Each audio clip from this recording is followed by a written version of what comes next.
Gonna teach you how to post on Shopee. Kasi Shopee affiliates na tayo. So, pindutin nyo po yung me na nasa baba. Then, pindutin po yung affiliate program. And then, sa Com Extra. Dito sa Com Extra, pipili ka na anong product ang gusto nyo ipopost mo. For example, this one. Heart mo muna. First of all, i-heart mo muna. Pagkatapos mong ma-heart, i-download mo yung images. And then, download successfully. Copy link. So, copy link na po tayo. So, magbaback po tayo.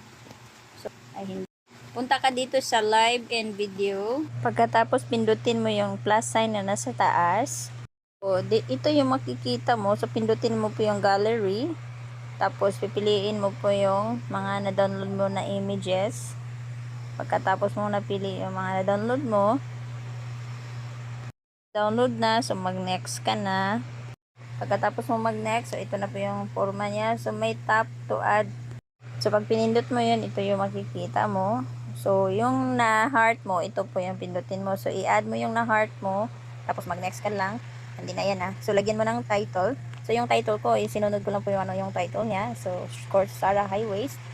Yun po ang tinype ko. Dapat lagyan nyo po yung title. And then, pagkatapos nyo maglagay ng title, dyan. So, ayan, tapos na. So, i-post. Ayun, na-post na po yun. So, antay lang.